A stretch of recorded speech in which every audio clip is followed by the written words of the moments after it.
Magandang buhay and welcome to my channel. Meron tayong isang magandang pag-uusapan, napaka-importanting pag-uusapan today regarding sa isang tanong na we can consider one of the most difficult question during the interview session. Yung bang isipin ni aplikante kung tama ba yung kanyang sagot or hindi kaaya-aya in the best practice of recruitment. What is your biggest weakness? Mahirap na tanong yan. Actually, this is one of the most difficult interview questions asked by the interviewer to an applicant. At bakit tinatanong yan? Bakit tinatanong ang question na what is your biggest weakness?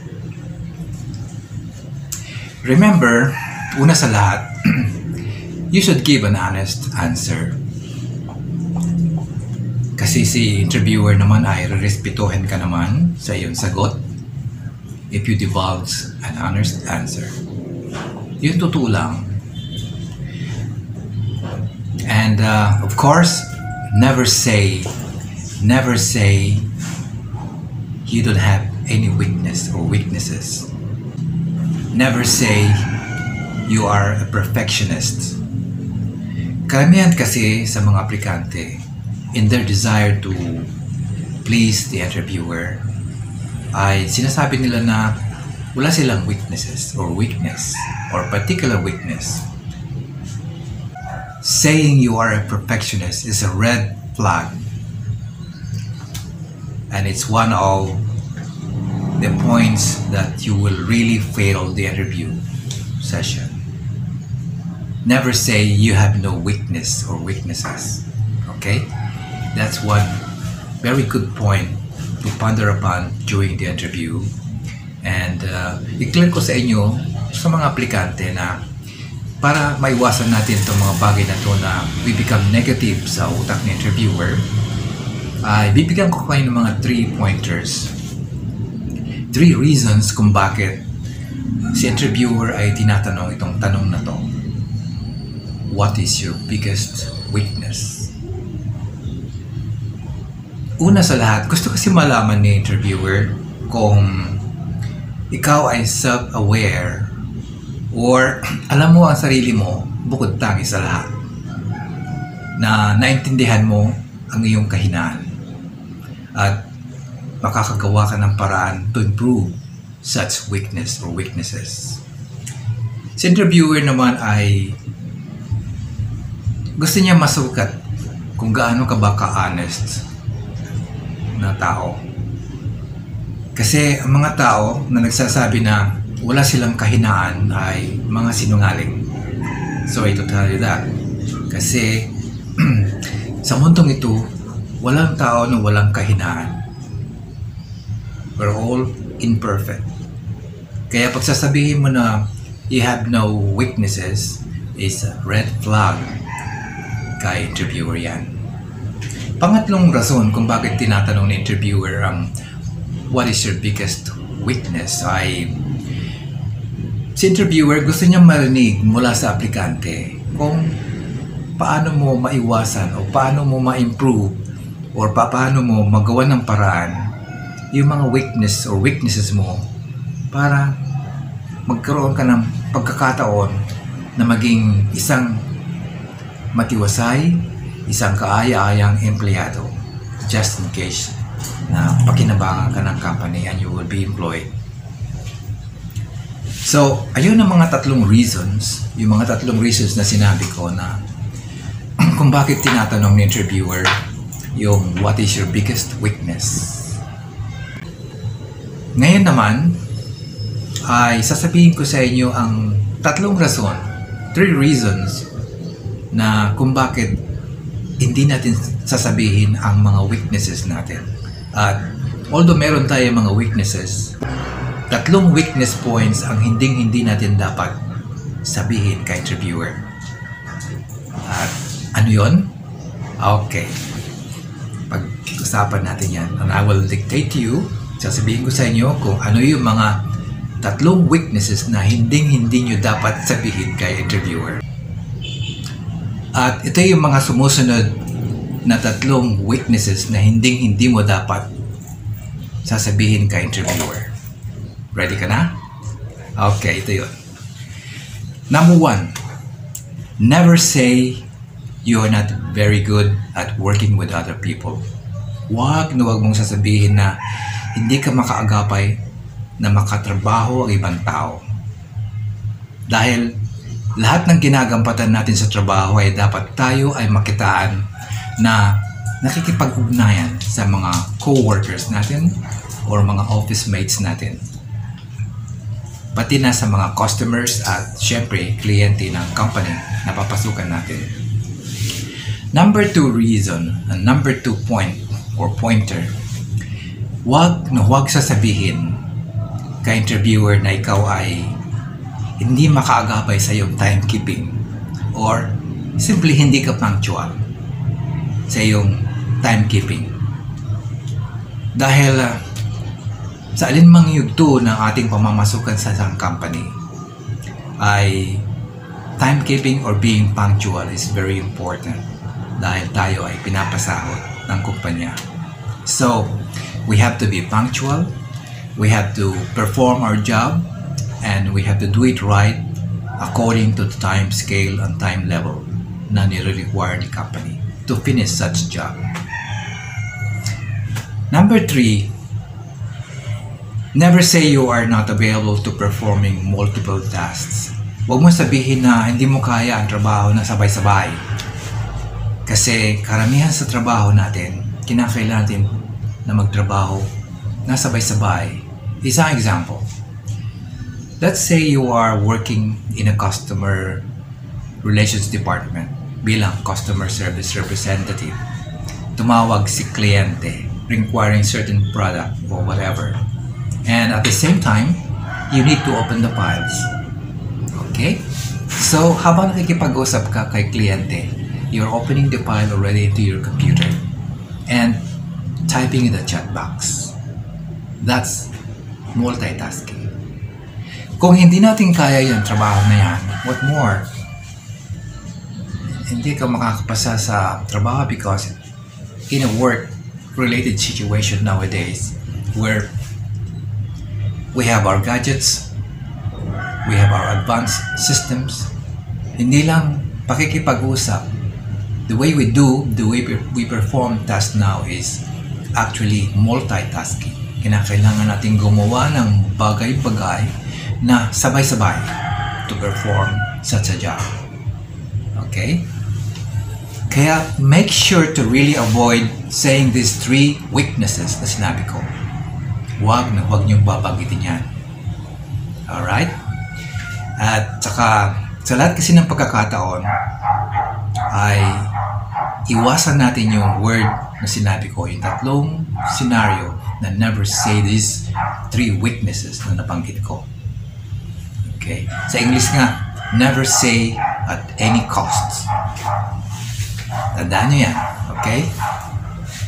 Ngayon naman, bibigyan ko kayo ng 6 na tips para mailahad kay interviewer yung ano ba yung mga safe weaknesses na dapat nating banggitin. Hindi naman kasi pag sinabing weak ka or meron kang weaknesses ay negative ka na kay interviewer. Hindi. There are acceptable weaknesses that you can say na is actually related to the job at kinakailangan naman tanggapin ni interviewer o ng company because as we all know, we're not perfect. Nobody is perfect in the world. Okay?